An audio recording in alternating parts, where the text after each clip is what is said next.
What's up, Pisces? Thank you for joining me for your energy reading. My name is Keita. If it's your first time joining me, welcome. And if you are returning, welcome back. Thank y'all for the support. Thank y'all for helping me grow the channel. If you like the content, don't forget to subscribe. If you like the video, don't forget to click that like button. And comment down below should the message resonate with you. I've already pulled your cards from the Gateway of Light Activation Oracle. And as one who has a lot of Pisces in her chart, as well as my progressive sun sign is Pisces, I resonate with this energy a lot. So we have third eye activation,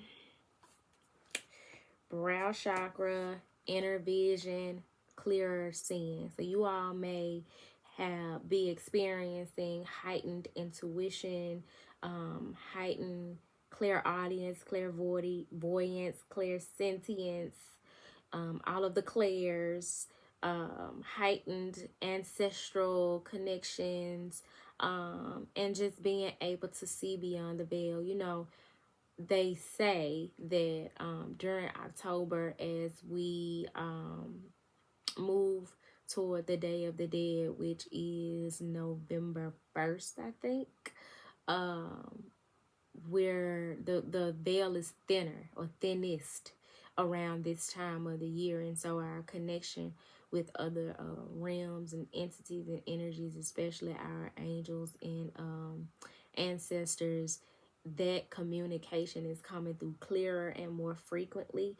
And so the reason for that is not only because collectively the veil is thinner, but also you're experiencing a third eye activation. So you may want to work with supporting that by working with the color purple, putting some essential oils intentionally over your third eye and rubbing it in clockwise, and affirming yourself or saying a mantra of some sort, chanting, listening to third eye chakra, music frequencies. There are different ways to work with it. Purple foods, wearing the color purple, meditating to the color of purple. But whatever the case, if you've been experiencing increased signs and synchronicities, dreams, it's because you're going through a third eye chakra activation. And as a result of that, you're better able to, this just clarifies what I said, you're better able to feel the angelic frequencies around you, as well as show up in this frequency, becoming an angel on earth, or better embodying that angelic frequency as you interact with others. You know, people always say be careful who you how you entertain people, because you might be connecting and communicating with an angel. That's something that you're definitely wanting to be mindful of. I ain't saying you got to help everybody and you know, drop what you're doing for everybody else's cause and be a martyr or anything like that, but be mindful of the situations that you find yourself faced with, because you may be entertaining an angel and you want to be mindful of how you're interacting, or who is showing up as an angel in your life. So not only are we experiencing angelic frequencies in our 3D reality, but also in the 5D, telepathically, in our dream state. I know a lot of my ancestors have been coming to me in my dreams lately. So there's just a lot of that increasing at this time. Get to those ancestor altars. Venerate your people. I'm talking to me now, because here lately I ain't been keeping up like I should, and definitely got to do better at my ancestral veneration. And so we gonna support each other in that effort. If you have questions, hit me in the comments, or email me, as y'all do from time to time, with your questions about things of that nature. But it says angels are here. You are safe in potent connection, because you have a potent connection with your angels, with your ancestors. I know my great grandmother, Lavera Carey Barbie Washington Allbrooks, she got married a couple of times. That's why her name's so long. But I remember we used to mess with her and say her full name, baby, and didn't leave nothing out. When I tell you that lady show up for me so hard body, when I see the number 227, or one of the actresses or actors who was in that show, she confirming her presence. She shows up in my readings. She shows up in my dreams. She shows up in signs and synchronicities. She shows up in the songs that pop up in my head. It was something the other day where I saw 227, baby. I was worried about some money. I was stressing about a bill or something. And I saw 227 on like a license plate or something, which whenever I see 227, that's confirming her presence, her protection.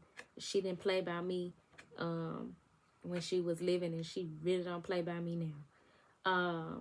And then the song that came to my mind randomly when I saw that number was Erykah Badu. If you are worried about where I've been or who I saw on the club I went to with my homies, baby, don't worry, you know that you got me.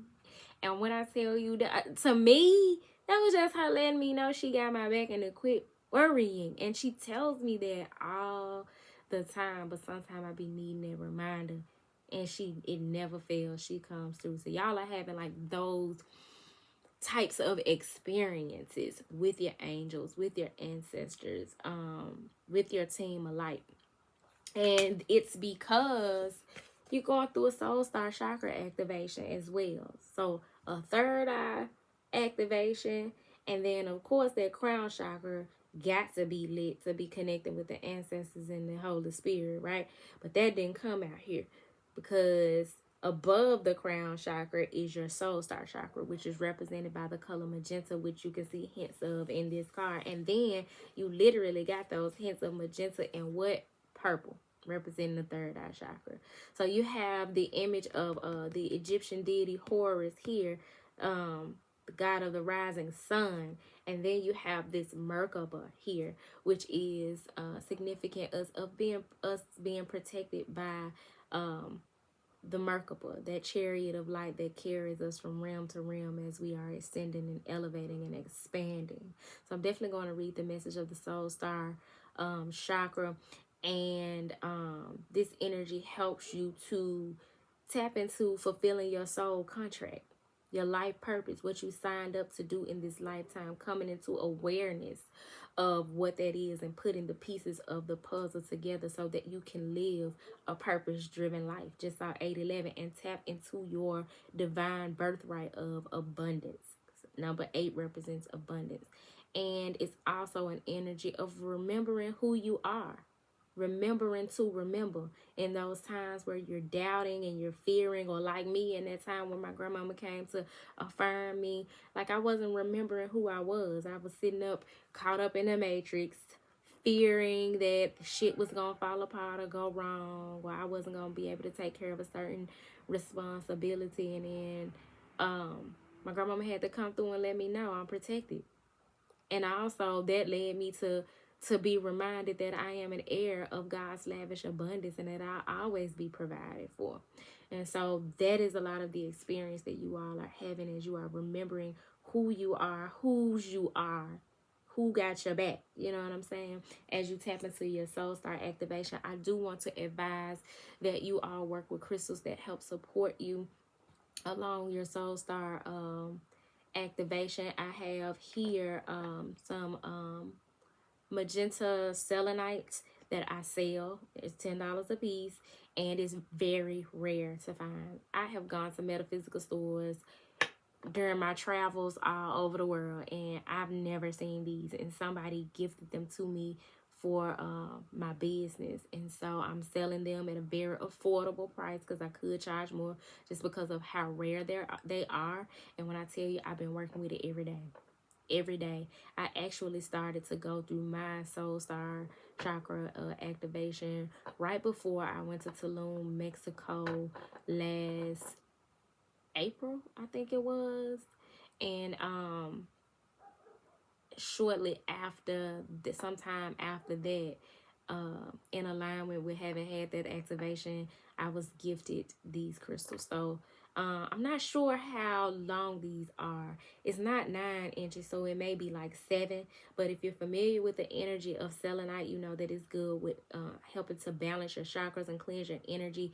And it's so powerful that it's one of the crystals that is used to cleanse crystals, and it's self-cleansing. It does not need to be cleansed because it cleanses itself. It's used during Reiki and energy healing, and because it has this extra added color of magenta, because it's dipped in magenta dye, it helps with working with the soul star chakra, so helping you keep your chakras balanced and aligned, and keep your energy clean and clear, so that you're better able to tap into what your life purpose is and what steps you're needing to take to better step into and live out your life purpose in this lifetime, and also remember who you are. So if you're interested in making a purchase, hit me up via email at turquoisemajesty@gmail.com, and I'll get it to you. And at the bottom of the deck, as if we ain't expounded enough on these ancestors, you got the ancestral. Okay. So the card, it was a card stuck to ancestral realm, right? And I called myself separating them and throwing the other one down, and only gonna use ancestral realm and, you know, start expounding on it. Guess what the damn card behind it that was stuck to it was?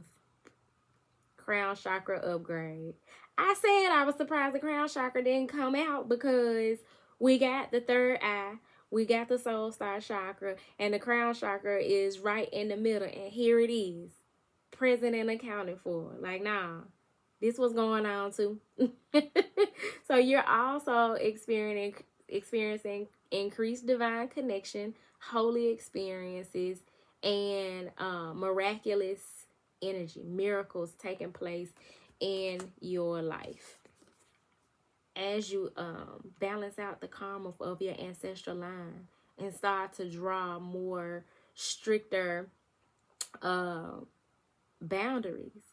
And boundaries are an expression of our self-love. You know what I'm saying? We drawing boundaries with people. We're communicating what the boundaries are. We're communicating what the consequences of not respecting those boundaries are. We even drawing boundaries with ourselves, because we love ourselves just that much, and we're not letting any old thing fly.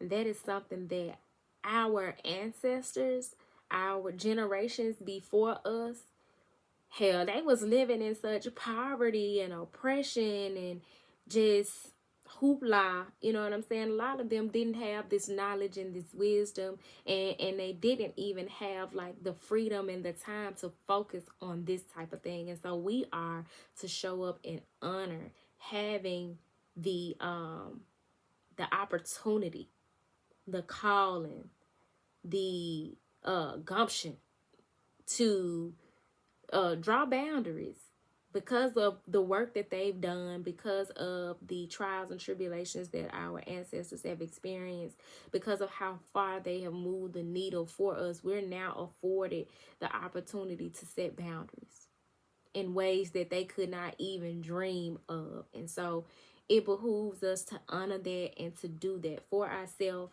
and for our lineage, because this energy is one of karmic release, healing our lineage, and drawing boundaries. We're releasing karma. We're releasing karma that has followed us into this lifetime from past lifetimes. We're releasing the karma that has been attached to us from our ancestral line, and we're being renewed. And I love this for us Pisces, because this is very much some Pisces energy.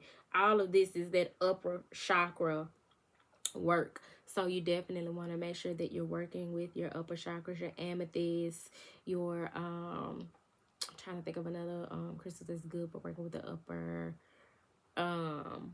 chakras, because honestly, when it comes to working with my upper chakras, I'm always working with some form of amethyst or selenite.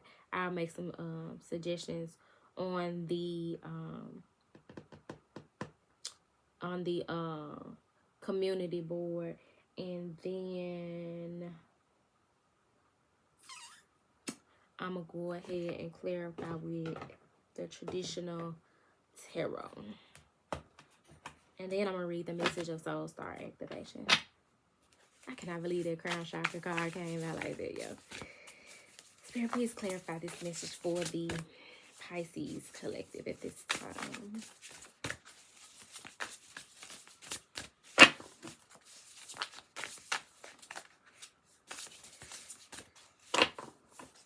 Okay. Seeing a lot of 6 energy as I'm shuffling, but let's see what comes out.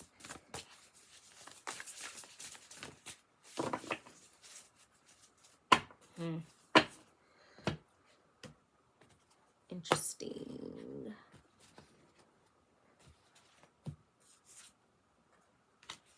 Ace of Swords. Definitely symbolic of drawing boundaries. Because now you have a new understanding and you're communicating from that space, from this new level of awareness.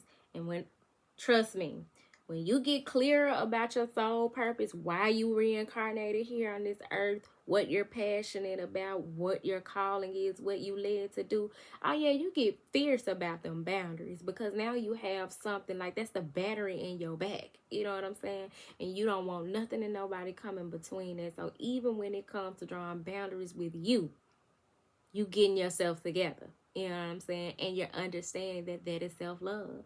And not only are you doing it for yourself, you're doing it for your ancestral line. So when you have that kind of responsibility and power, when you like understand what it is that you've been trusted with from your team of light, from the divine, you don't play no games and you operate in this Ace of Swords energy. Because here you have a kid, right? And this kid has this sword in this rock, and then there is a crown. Man, there's a saying that this is reminding me of, but I can't even put the joint into words. It's like it's in my mind, but I can't even think of what it is to say it. But it says, brilliant ideas that may need refinement, overcoming obstacles with faith that everything will work out, communicating clearly and concisely, and remaining objective. And then this baby has on, he got his coat on because it's snowing out there, right? But he also has a blue butterfly on his shoulder. Because this is like learning all over again, or learning like a child how to speak your truth. Y'all know how kids will say any damn thing. They gonna speak their truth about how they feel, honey. That's us. As we drawing these boundaries, we learning how to speak our truth and no longer people pleasing, because we got bigger fish to fry. And like Horus, which is symbolized by the head of a hawk, we able to see things from a higher perspective. We able to see the bigger picture. And so we're communicating from a different perspective and in a new way, more clear and concisely what our ideas are, and what our boundaries are, what we believe. We're standing on that, you know what I'm saying? With this sword and this rock, is like staking your claim, or you know what I'm saying, like when you stand on what you believe. This is that type of energy. And doing it, even if it leaves you out in the cold with some people, if they don't align with what you stand firm on and where God is leading you, fuck them. Bottom of the deck, the 7 of Cups, because you're seeing through illusion to make some wiser choices, to stop being in denial or being stagnant or procrastinating, and making a choice. And also coming to understand that as a result of this energy here, where you're speaking your truth, you're having new ideas, you're drawing boundaries, you're protecting your soul mission, your soul purpose, you're staying focused, more options are opening up and becoming available to you. You have more to choose from. So this is the energy of making a choice. Stop procrastinating or overanalyzing, getting clarity on what you desire and moving forward. And when it's in its shadow, you may have too many options or addictions. So be mindful of having addictions and like instead of healing, using things that help you to cope and keep you off of your path, keep you unfocused, things that distract you. We want to be mindful of that as we are moving through our soul star activation and working with our upper chakras. And always, always, always, when you're working with your upper chakras, also do some grounding practice, whether it's earthing with your feet barefoot to the ground, so that you can get balanced and anchored into the energy of Mother Gaia, or listening to some grounding frequency, some drumming music, because you want to make sure that you're balanced and you're not so aloof. I'm hearing ringing in my ear because that's an important message for somebody out there. When you're doing this upper chakra work, third eye, crown chakra, soul star, stellar gateway. I think the stellar gateway is up here. But when you're doing the work with those higher chakras, you want to make sure that you're anchoring yourself into earth energy, to working with the energy of Mother Gaia to keep you grounded, because you are a spiritual being having a human experience. And I fervently believe that a lot of what is deemed as like mental health issues is a lot of people who have very sensitive or maybe even overactive upper higher chakras, and they're not grounded in with their lower chakras. And so we want to be mindful of that, because we want to have balance in everything that we do. You may want to incorporate some kind of a grounding crystal with your higher chakra work. So I like to work with hematite. I'm looking to get more in stock to sell, but as of right now, I don't have any, only my personal piece, because I've sold out. But there's many grounding crystals. Petrified wood is grounding. Obsidian is grounding. What else is a grounding crystal? Selenite helps you to work with all of the chakras. Like, it's gonna tap into all of the chakras, so that would be good as well to help you stay balanced. I'm wearing carnelian right now. Carnelian is more like for your sacral chakra, your creative energy, your passion, your sexual energy. And so I wouldn't necessarily consider that grounding, but kind of. So maybe, yeah, carnelian. I put some suggestions on the community board. But yeah, y'all, I hope the message found you well. If it did not find you well, I hope that it leaves you well. I hope that you all are enjoying this journey of your soul purpose and soul contract fulfillment unfolding in this lifetime. If you're needing support in that area, feel free to email me at turquoisemajesty@gmail.com. I also suggest Dr. Carolyn Mace's Soul Contracts. Is a dynamic book that gives you a lot of insight as to how we choose our sacred contract. That's the name of the book. Prior to incarnating or reincarnating into this lifetime. It also has some profound information about the chakras and the archetypes. And so you may want to check that out. It's Carolyn, Caroline, last name Mace, Myss. She also has a YouTube channel, and she has some dope content on it as well. But yeah, if you like the video, don't forget to hit that like button, subscribe, share the video should something have been said that resonates with someone you know. But with that being said, y'all, until next time, peace.